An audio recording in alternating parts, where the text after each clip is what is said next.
So on December 26, 2025, Nigerians woke up to the news that the US President Donald J. Trump had authorized the bombing of ISIS terrorists in Sokoto, a state in northwestern Nigeria. It would also interest you to know that this action came barely 24 hours after a bombing took place inside a mosque in Borno State, which claimed the lives of many and left multiple people with varying forms of injuries. Now, let's get into the details of these events. Recall that in October 2025, President Donald Trump declared Nigeria a country of particular concern. This meant that the United States officially accused Nigeria of failing to protect people's right to practice their religion safely, especially in the face of repeated attacks by extremist groups. When a country is given this label, it is seen as a place where serious religious violence is happening and not being properly stopped. The designation also gives the US government the legal power to take tougher actions, such as placing sanctions, cutting certain forms of support, or even taking military steps if it believes lives are still at risk. This decision showed that the US had lost patience with Nigeria's handling of insecurity, and the US president had stated clearly that if Nigerian authorities did not stop these attacks on Christians, he would take military action against Nigeria.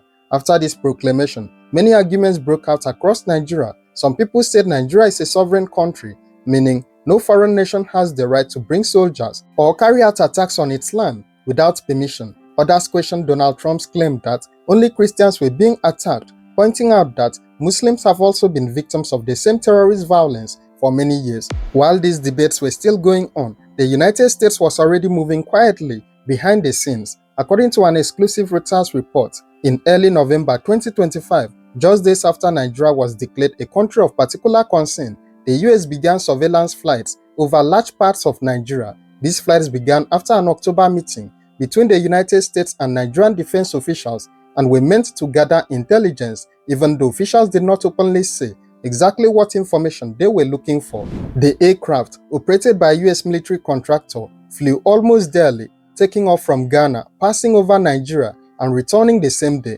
Experts explained that this was a clear sign that the US was watching militant movements closely and rebuilding its security presence in the region after leaving Niger. So, in simple terms, long before the bombs fell, Nigeria was already being monitored from the sky, and the December 25 airstrike did not come suddenly. It followed weeks of careful tracking, planning, and preparation. Another factor that may have pushed the United States to take action was the series of shocking and violent events that happened in November 2025.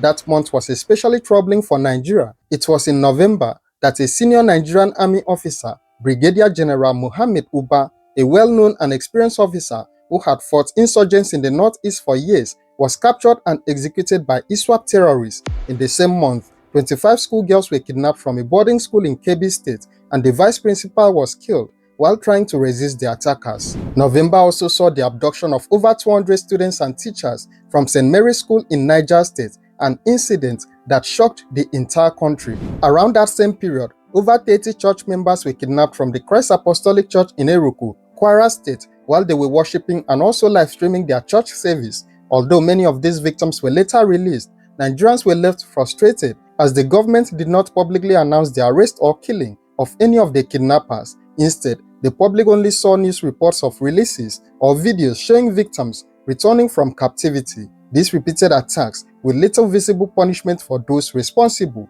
raised serious concerns and may have helped shape the US decision to confront the terrorists by speaking to them in the only language they seem to understand. On Christmas Day, December 25, 2025, President Donald Trump officially authorized the United States military to carry out airstrikes against Islamic State terrorists ISIS in northwestern Nigeria. In a public statement, Trump described the attack as a powerful and deadly strike and also said that the militants had been carrying out violent attacks on civilians. He claimed the group had been killing innocent people and also vowed that the United States would not allow terrorist groups to continue operating freely. Shortly after his statement, the US Africa Command, AFRICOM, confirmed that the airstrikes took place in Sokoto State and were carried out in coordination with the Nigerian government. Nigerian officials also confirmed the operation. Nigeria's Minister of Foreign Affairs, Yusuf Maitama-Tuga, told the reporters that the strike was a joint operation between Nigeria and the United States and that it had been planned for some time using intelligence provided by Nigerian security agencies. He made it clear that the operation was not about religion, but about stopping terrorism. According to him, the targets were armed groups linked to ISIS who had been launching attacks in parts of the country. He added that future strikes were possible depending on decisions made by leaders of both countries. Further details showed that the airstrikes hit identified terrorist camps in Sokoto State and nearby parts of Zamfara State. US and Nigerian security sources said the attacks were precision strikes, meaning they were carefully planned to hit specific terrorist positions. Explosions were reported near some villages in Tambuwa local government area of Sokoto, an area where ISIS-linked groups had carried out attacks in the past. While exact casualty numbers were not released, US officials said the goal was to weaken the terrorists' ability to plan and carry out future attacks. The Nigerian Ministry of Foreign Affairs later released an official statement confirming the airstrikes. The ministry said Nigeria remains engaged in structured security cooperation with the United States and other international partners to fight terrorism and violent extremism. It explained that the cooperation includes intelligence sharing and strategic planning, and that all actions were carried out with respect for Nigeria's sovereignty and international law. The ministry also stressed that Nigeria's priority is the protection of civilian lives and national unity, regardless of religion or ethnicity.